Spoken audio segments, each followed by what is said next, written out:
The rising star posted an update. What do you do when a kid doesn't want to eat? Take him to the doctor named KFC, and he'll be cured in no time. The photo she posted featured my 10-year-old son. In the corner, you could see my husband's left hand, wearing his wedding ring, holding a French fry. When we got home, my son, who suffers from a weak stomach, knocked over the nutritious meal I had prepared. You housewives just love to feel sorry for yourselves. I like Olivia's mom better. She takes me out for fried chicken and steak.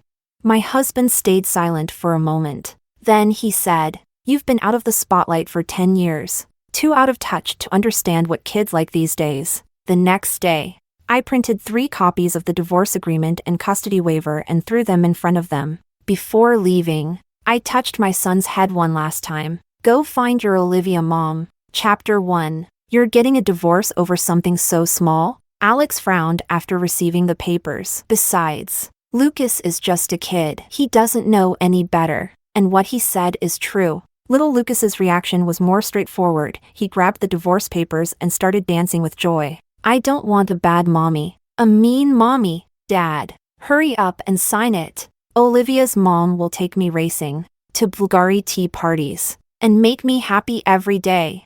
Alex rubbed his temples, clearly exasperated, and cast a heavy glance my way. Are you sure you've thought this through?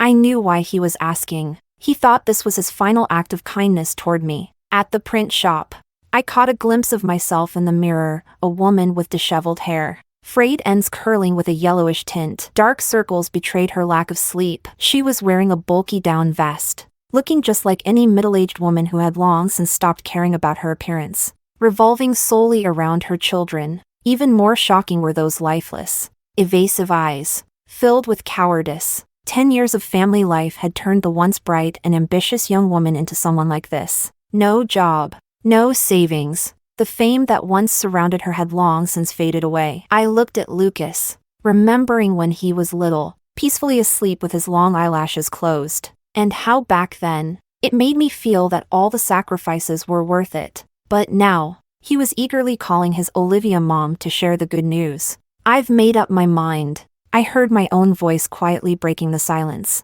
Chapter 2. The next day. News of rising star Olivia and entertainment financier Alex leaving a bar together late at night hit the trending list. The paparazzi photos were blurry, but Olivia's bold and youthful smile was still clear. She sat behind the drum set, looking cool and passionate. Alex, ever generous, had cleared out the bar and rented the space, becoming her one-person audience. The most viral photo showed his back to the camera, gazing at the woman on stage, with the spotlight on Olivia, creating an iconic image that swept through the internet. Oh my God, I'm obsessed. He's so in love. And he loves her like nurturing a flower, not with possession but with empowerment. Olivia was such an ordinary newbie, and now she's shining so bright.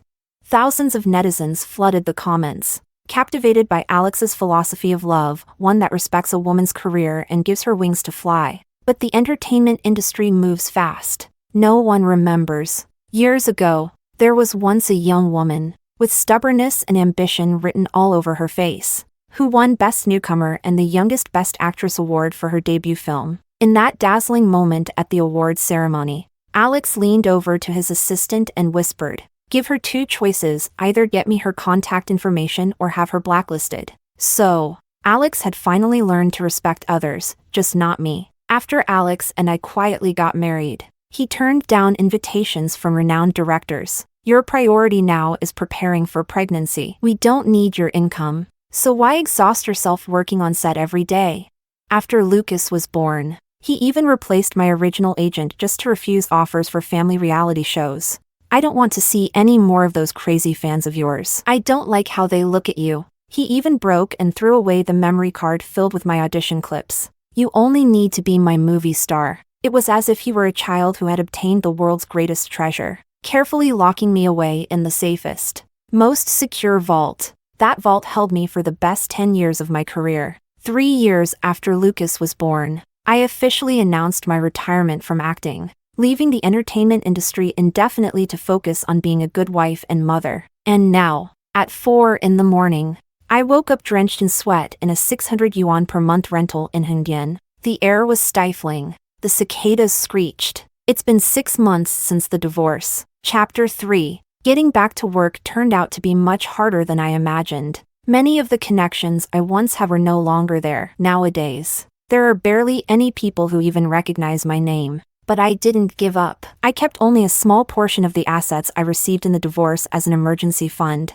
spending the rest on myself. I hired a personal trainer to lose weight and restore my figure. I flew to different places for a comprehensive evaluation of my facial condition.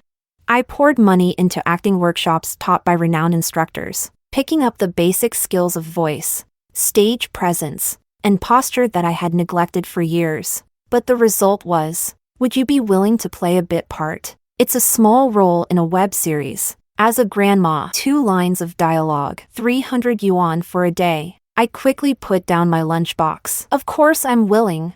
That bit part work lasted for more than half a year. The competition at the bottom of this industry is incredibly fierce. Most actors don't make it after a few years and gradually leave, pressured by the realities of life or financial burdens. The roles I got were mostly maids, handmaidens, or grandmothers wearing wigs. Since I hadn't been in the spotlight for so long, I cherished every role, no matter how small, and played them with enthusiasm. In the past, my rise was too smooth, but this time I experienced all the scheming, backstabbing, joy, and sorrow that I had never encountered before. Sometimes, a young girl who snatched a role from you would bring you a blanket in the snow when the heater broke. Sometimes, a casting director with a warm smile would force drinks on young male actors at the dinner table. There were also moments when a big star came, and everyone excitedly rushed over to ask for autographs and photos. And when a fellow bit part actor made it big, we'd all share a hot pot, dreaming that we might be the next one to break out. In the midst of the busyness and the bittersweet moments, I dealt with rats in the basement and pulled all-nighters on set. Before I knew it, I had left behind the bitterness of my marriage and the whole divorce situation. It was laughable. There wasn't even time for melancholy. Even when people gossiped about the scandals and romances of the entertainment world, and someone brought up Olivia and Alex, it took me a moment to realize who they were talking about. If you ask me, making it big means finding a sponsor. Look at Olivia, she's only 20 and didn't hesitate to become a stepmom in a second marriage. A young stuntman whispered conspiratorially. I heard she played her cards right. First, she won over the kid, and before you know it, she had the dad wrapped around her finger. What do you think the ex-wife feels about that now? Some people were indignant. Others clicked their tongues in amazement. But I tuned it all out as I fished the last piece of tripe from the spicy hot pot. Just then, my phone rang. It was my former agent, the one whose career had collapsed after she was fired. Now that she'd heard I was attempting a comeback, she had come back to me without hesitation, ready to be my agent once more. Zoe! My agent was practically screaming on the other end. There's a director who wants you to audition for the lead role. It's an S-tier project. The same director who made your breakout film. She saw some of your recent performances and is really interested in talking to you. I'll send you the script to take a look. She forwarded me the director's new contact info. I smiled, feeling great. This is amazing. We haven't seen each other in years. In my excitement, I drank a bit too much. Before leaving, I took a picture of the hot pot tripe and posted it with the script's title blurred out on my feed. You never know what good things are waiting for you around the corner until the very end. However, what I didn't expect was this. When I sobered up, there were 29 missed calls on my phone, all from Alex. Underneath my post were a string of comments from him. Congrats. What project? Need me to pull some strings? Something's happened with Lucas. I want to talk to you. Are you in Hengdian? I'm passing through. Zoe. Why aren't you picking up my calls? Chapter 4. Since the divorce, I hadn't had much contact with him. If he's this desperate to find me, it can't be good news. So I didn't reply, and instead, silently blocked his contact info. But the next day, while I was waiting in line for a casting interview, I saw a familiar car pull up in front of me. I've been looking everywhere for you. The window rolled down slowly, revealing Alex's slightly irritated face. I frowned and blocked the curious gazes behind me. You shouldn't park here. Let's find somewhere else to talk. In the cafe. Are we enemies now? Why did you block me? Just because we separated. Does that mean Lucas isn't your son anymore? Alex, rarely losing his composure, was visibly upset. He's sick, and I couldn't reach you. It was unusual to see him so concerned about our child. Perhaps it was because I had always taken care of everything at home so well. Knowing he was busy with work, I would take Lucas to the hospital by myself even when he was sick. This led Alex to believe that Lucas was an easy child to take care of. It later dawned on me that while I was up late worrying over Lucas on those sleepless nights, Alex was probably out enjoying romantic evenings with his new flame. Seeing my indifferent expression, Alex restrained his emotions and continued. A few days ago, Lucas had severe vomiting and diarrhea. After taking him to the hospital, they diagnosed it as acute gastroenteritis. He's lost a lot of weight, and he's been crying, asking where his mom is. I stirred my coffee, searching my mind for the latest industry gossip. Isn't Olivia busy with a new reality show? It's normal to be a little tied up. Alex paused, stunned. What does she have to do with this? I'm talking about our son missing. I cut him off. Anything else? Kids overeat sometimes. Just take good care of him. After all, Lucas's favorite person is Olivia, right? I have other things to do, so I'll be going. I wasn't saying this out of spite toward a child. I truly meant it. Lucas was born premature, as small as a kitten, and spent 2 weeks in an incubator. At the time, I named him Lucas, simply wishing for him to live a peaceful life. Because of his health issues, I did everything I could to care for him, to make him look as lively and strong as any other child. Even though I had never cooked before, I tried every recipe imaginable to ensure he got enough nutrients, despite being a picky eater. But as he said, it was all just self-satisfaction on my part. Olivia took him out for fast food, spicy hot pot, and ice cream 3 times a day, and he was happier than ever. If he's so willing to accept someone else as his mom, that's his choice. I left the cafe calmly, thinking to myself, no matter what, the family of Alex has money and power. Olivia, being in the public eye, wouldn't be able to neglect even one child.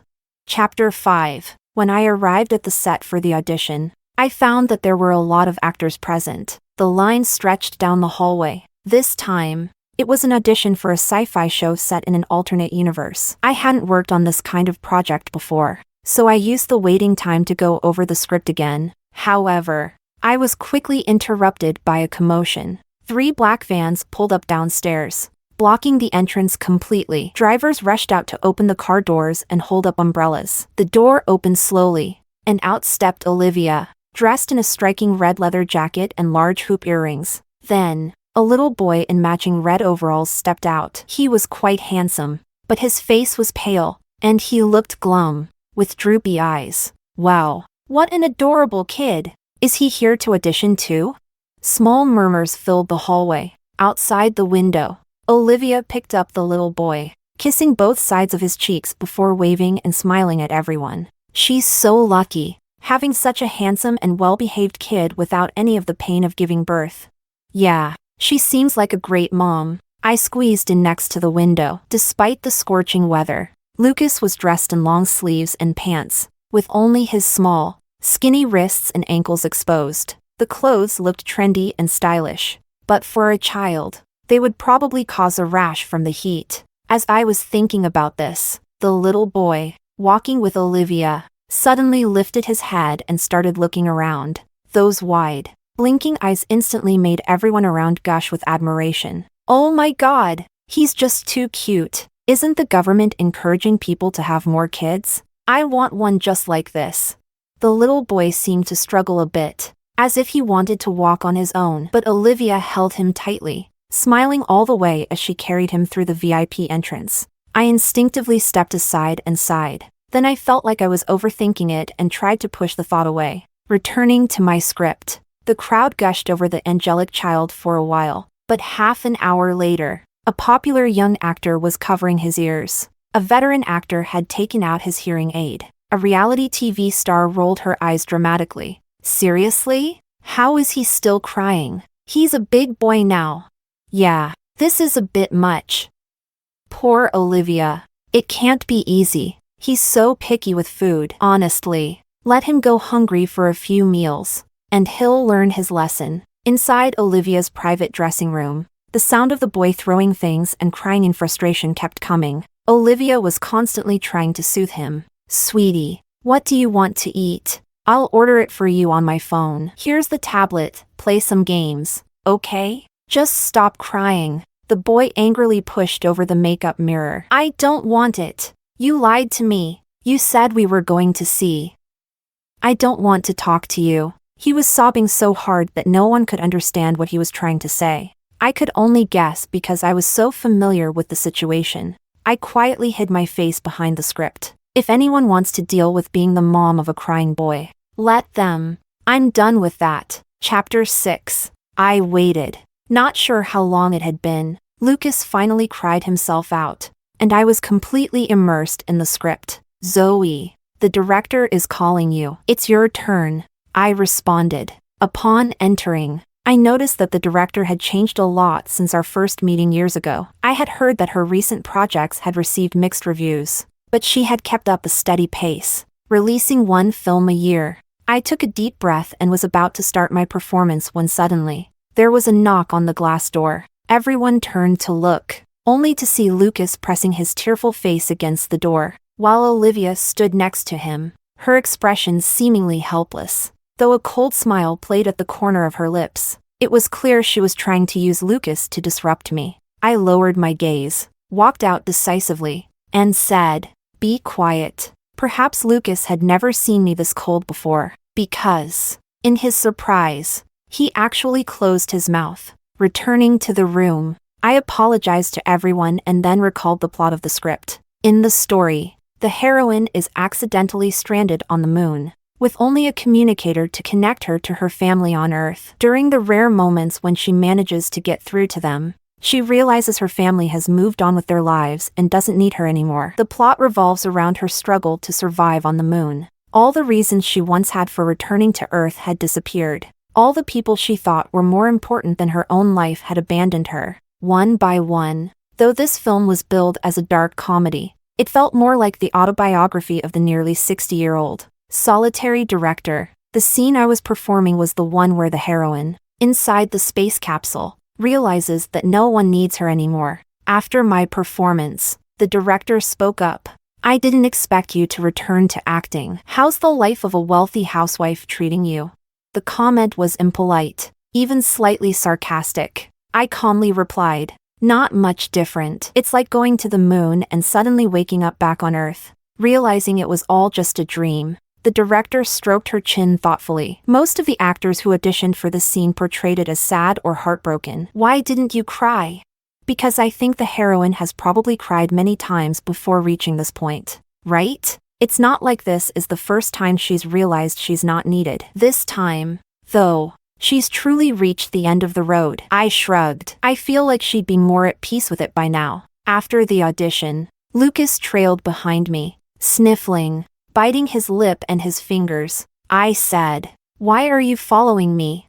"It's not me. It's my feet. They just want to follow you." "Mom, were you acting in that little room just now?" "Mom, I'm hungry. I'm so hungry." His whining was giving me a headache. "Stop calling me Mom. Go find your Olivia mom." Lucas, as usual, tried to throw a tantrum. No, I'll take it back." "Mom, can you come back, please?" He rolled up his sleeves and squeezed out a few tears. "Look, I've gotten so skinny. Don't you feel bad for me?" His little arms were covered in heat rash, with scratch marks all over them. I frowned. "Lucas, you're 10 years old. You can read, right?" I didn't want to drag it out, so I got straight to the point. "You know that your dad and I are divorced. Not only that, but you saw the custody waiver agreement. You were the one pushing us to sign it. So, I'm not your legal guardian anymore." Lucas looked as if he had been struck by lightning. "At the time, I clearly explained to you what giving up custody meant. And the lawyer even explained it to you twice in terms a child could understand. It means that from now on, you'll live with your dad. If Olivia is your dad's partner, you'll live as a family with her." You were eager to agree back then. I looked down at him. I used to always crouch down to speak to him at eye level, But now, I spoke slowly, making sure each word landed. Our bond as mother and son is thin. Don't come looking for me again. And with that, I walked away. I had another audition later that afternoon. After walking quite a distance, I glanced back and noticed that Lucas wasn't throwing a tantrum or rolling on the ground, crying his eyes out. When he really cried, his voice was so small. Chapter 7. 3 weeks later, I received a call from Director Lee congratulating me on passing the audition. After 10 years, I was back on set. I soon discovered that Olivia had joined the cast too, playing a relatively minor supporting role. It seems like the investors forced her in. They even made the writers change the script to accommodate her. Some assistants nearby whispered gossip. I couldn't make sense of it either. With Alex's influence, why go through the trouble of getting her a small supporting role? And for someone like Olivia, a rising star, why shut herself away filming a movie where her role wasn't even prominent? In the end, the only explanation I could think of was, fate has a funny way of bringing enemies together. Clearly, Olivia wasn't happy with the arrangement either. When we were alone in the makeup room, she couldn't resist throwing a few passive-aggressive comments my way. Alex sure is kind. Getting you the lead role. I walked right up to her. Not everyone needs someone else to secure their roles for them. Unlike you. Olivia let out a cold laugh, obviously not believing me. I don't know what lies you've been feeding your son, thinking you could drive a wedge between us. In the end, all it takes is a new game console for a kid to forget about you. I was fed up. I don't care how you raise Lucas, but don't go too far. He's not too young to remember things. Olivia widened her eyes, feigning innocence. What have I ever done to him? I've treated him well, giving him whatever he wants. Oh, but I guess once Alex and I have our own child, your kid's probably going to turn into a lost cause, right?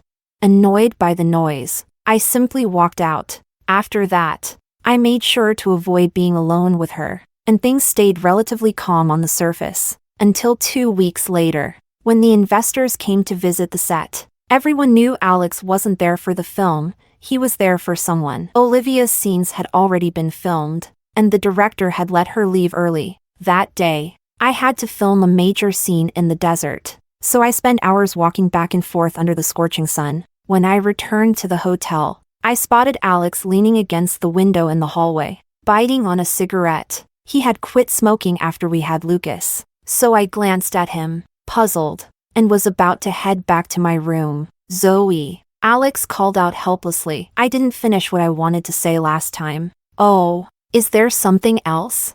Alex hesitated, avoiding the point. Filming must be tough.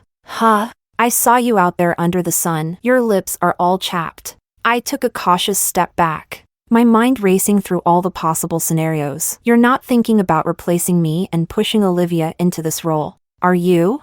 Alex looked stunned for a moment. When did I ever say that? Isn't that what you're implying? I shot him a fierce glare. Try it, and I'll expose your little love affair. I've got recordings of your sweetheart's juicy climb to the top. It was a recording I secretly made during Olivia's taunting in the makeup room, just in case. And by the way, Olivia is staying on the top floor. Not on this one. You won't find her here. Chapter 8. The next morning, I woke up to find a bouquet of lilies of the valley mixed with some dewy dandelions placed outside my door. There was a card inside the bouquet. Alex's bold handwriting was scrawled across the card. I'm sorry. I was going to bring Lucas so we could both apologize to you in person. We miss you. These dandelions are from him. They're not very pretty. You can throw them away if you want. The kid always makes you angry and sad. I gave him a scolding. Underneath was a smaller card, with a wobbly row of words scribbled. I'm sorry. Mom. Dad is a fickle jerk. Don't let him fool you. Don't make up with him. Hope Mom is happy. I thought to myself, you two really have a sense of humor. I didn't dwell on it. My focus wasn't on them anymore. Instead, Zoe, here you are. Eric, the male lead of the film, approached me, drenched in sweat and wearing a rabbit costume. He took off the headpiece to reveal a youthful face. He was a film student, supposedly handpicked by the director, although he wasn't famous yet. That could change after this movie. Let's rehearse our blocking, and we can run our lines again, Eric said eagerly, pulling out a small notebook from somewhere. Last time, You mentioned the character's arc. I couldn't help but laugh. What's all this for? Aw, you don't understand. That movie you did back then? It's part of our course material. I'm still a bit dizzy. Can't believe I'm actually acting with my idol. Slow down. Slow down. Don't get heat stroke. I quickly helped him take off the costume. You can wear the rabbit suit during the actual shoot. Right, right, he said with a grin. Despite his handsome features, there was no trace of arrogance or pretension in his demeanor, just a natural, unpolished charm. That must have been why the director chose him out of all the beautiful students at the film academy. The rest of the shoot went smoothly. Since I'd blocked Alex, he'd started sending letters to the set instead, mostly updates about Lucas. Now that Alex was taking care of Lucas himself, he'd realized how difficult the kid really was. It seemed Lucas had hit a rebellious phase, and the two of them were constantly clashing. Looking at the photos of Alex in a silly Psyduck flow tie, taking Lucas to a water park, I couldn't help but think, what's the point of stepping into the role of father after 10 years? Ha, are you feeling proud of yourself now? Olivia caught a glimpse of the photos and smirked dismissively. How pathetic. You've taken a man who could have sailed the world and chained him to the dock, using family and kids to trap him, turning him into such a boring person. It's not like I made him change, I said, for the first time seriously looking at the young face in front of me. One day, you'll grow old too, and maybe you'll become boring. But who hasn't been young once? I received the letters, but I never replied.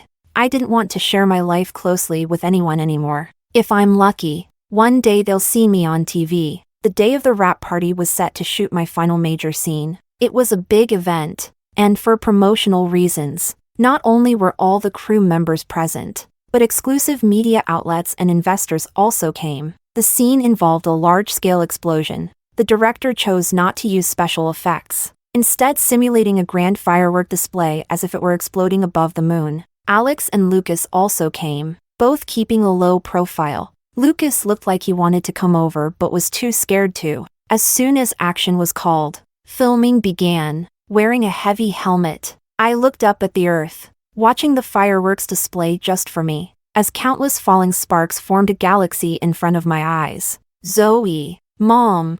In the distance, I vaguely heard someone calling my name. The explosion coordinator seemed completely panicked, shouting something with urgency, but he was too far away for me to hear clearly. I focused and noticed that the planned explosion points had been changed for some reason. One was dangerously close to where Alex had rushed into the set, and the other was right where I had been standing, but now, due to a last-minute camera adjustment, Eric was standing there. There was no time to think. Seeing the explosion about to go off, I dashed forward and tackled Eric to the ground, shielding his face along with mine. No matter what, the movie couldn't lose its male lead. And for actors, their face is almost more important than their life. A loud explosion rang out. On impulse, I glanced back. Alex had probably been trying to pull me away, but now he was lying on the ground, his face twisted in pain. He stared at me intensely, and through the smoke and dust, a single tear fell. Chapter 9. What kind of lousy hospital is this? I was still in the hallway when I heard the commotion coming from the hospital room. Seriously, why can't I stay in a VIP room? Do I have to share with this pretty boy?